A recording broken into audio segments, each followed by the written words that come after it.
Lads and ladies, welcome to a brand new series on the channel for 2025. Whoa! Ah! Oh my god, brand new series! Ah! Fucking idiot!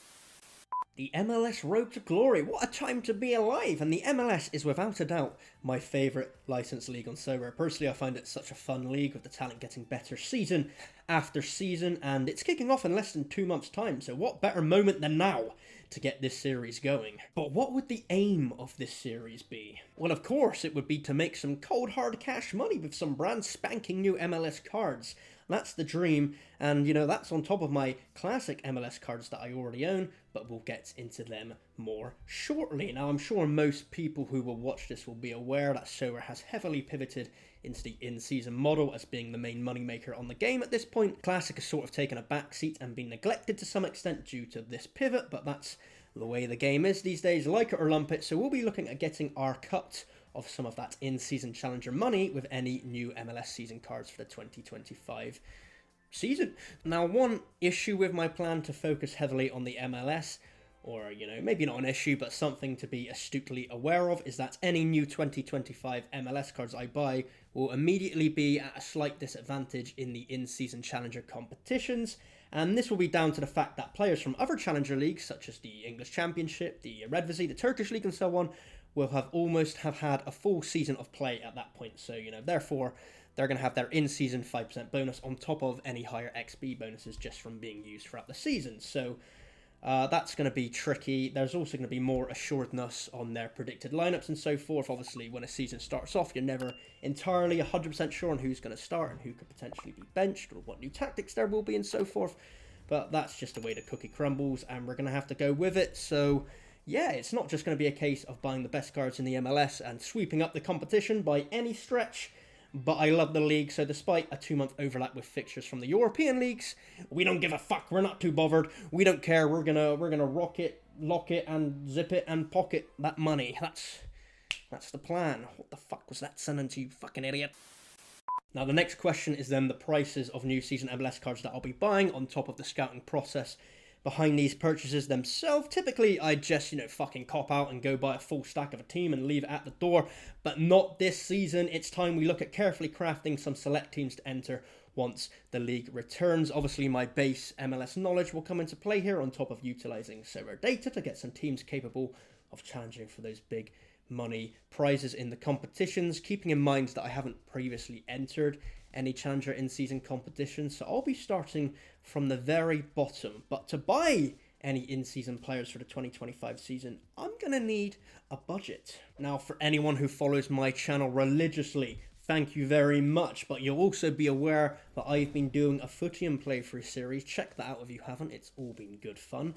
But on that series, I'm currently about £4,400 of the King's finest in profits. That's cold hard cash money. That's in Ethereum right now. So I'm looking to repurpose some of those winnings to fund my MLS excursion in the 2025 Sorare season. Will we look back on this as a mistake in a year's time? Fucking probably, but sharks don't stop. Sharks can't stop, because if they stopped, they would die. So I was thinking of dropping a whole bag on new MLS cards, a cold 1G, £1,000 of the King's finest, but we have to question, what would that get me? Certainly looking on Sorare data at classic season prices is a good start, and it would get me a whole fucking lot, as MLS cards are very cheap right now, with Lionel Messi currently being the only limited player over 0.01 Ethereum. Even if you then double all of these prices with some change on top for the new in-season cards, there's no doubt in my mind that I can afford to put together 3 very capable in-season limited teams, with the rest of my money being able to go towards a strong,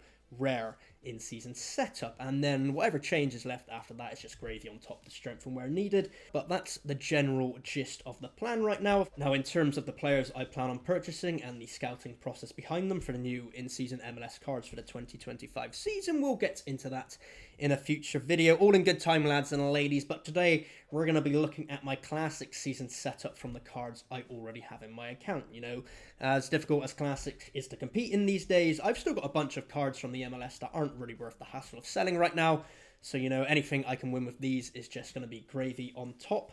And then looking at my first classic team at limited level, and I'm actually already about £200 up with this team. I spent about £75 to secure this team at the time of purchase, and over the last season, I've won about £275. So, the math adds up there, believe it or not. And that's pretty fine and dandy. And this team is almost what's given me the confidence to go ahead with my plan to gamble on the MLS 2025 in-season cards. As, this team was cheap enough, and I managed to compete for a lot of cards, throughout the season at the top end level of those divisions. So I've got the confidence that I know what I'm doing and that the money is there to be won. And, this will be even greater when the European leagues taper off and finish their season. It'll be purely MLS focused, and hopefully I'll put myself in a good stead to compete.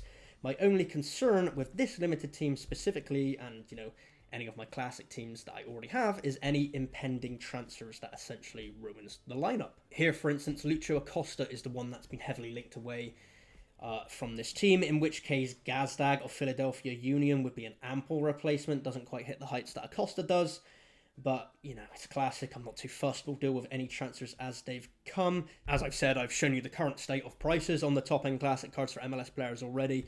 If needs be, I can just go out and buy someone. It's not the end of the world. None of them are super expensive by any stretch. I only have 2 classic limited teams as well. So that was team 1, my main team, and this secondary team is then just a mix of Philadelphia Union and Austin FC. Can even, chuck a rare player or 2 in there just to get this team sorted, as it's just a backup team, right? Again, dependent on transfers, as not only may Gazdag move up to the main team, and then I'll have to fill in with someone else in this team, but Driussi's future is still up in the air. At my beloved Austin FC, but again, not going to lose any sleep if the cat is amongst the pigeons there. In general, is this team, going to be able to do stuff? From time to time, can probably pick up a tier 3, tier 4 card, whatever, blah, blah, blah.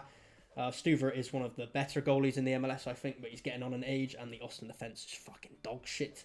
And speaking of Austin FC, they are my rare stack. I've historically been a pretty avid collector of Austin FC, despite them historically being quite shit at soccer. That's the main issue with Austin FC. They're not great. I've got Gallagher at the back, and I quite like Gallagher, as he has often been deployed in a more attacking fullback kind of role.